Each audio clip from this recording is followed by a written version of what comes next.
The first time Claire noticed it, she dismissed it as exhaustion. Her boss, Mr. Grayson, had called her into his office late in the evening, the harsh overhead light casting shadows across his sharp features. He was cordial, polite, but there was something in the way he stared at her when he thought she wasn't looking. His eyes lingered just a moment too long, scanning her face, her hands, the file she clutched tightly in her grip.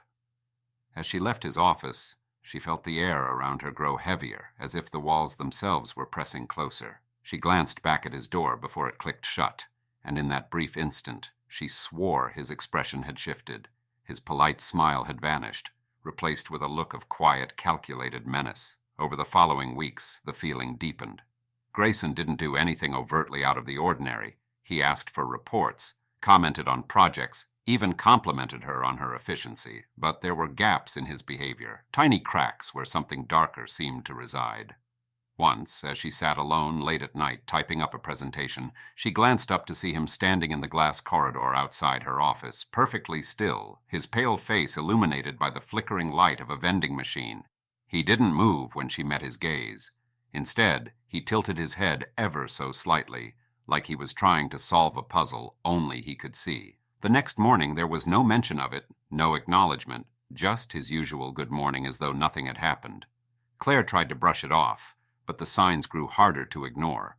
Documents she'd filed away weeks ago would reappear on her desk, placed perfectly square in the center as though by design. Her chair would be slightly askew when she returned from lunch, though she knew she'd left it neatly tucked in.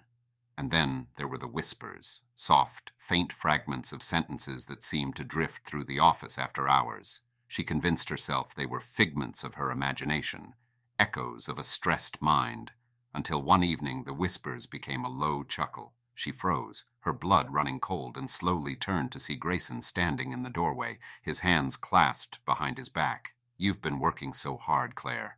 Maybe too hard." The way he said it, the measured calm in his voice, made her stomach twist into knots. By the time she decided to resign, she was barely sleeping, her dreams plagued by visions of flickering lights and cold, unreadable stares. But Grayson didn't seem surprised when she told him. His smile widened, stretched thin across his face. "That's unfortunate," he said, his tone devoid of any real emotion. "But before you go, I want you to know something." He leaned in, his voice dropping to a near whisper. "Every detail of your life, Claire, how you drink your coffee, the way you chew on your pen when you're nervous, it's all in here now." He tapped his temple lightly. "You can leave, but you're already mine." Weeks later, after she'd moved to a new city and started a new job, Claire received a package with no return address. Inside was a single photograph of her sitting at her new desk. She hadn't seen anyone take it.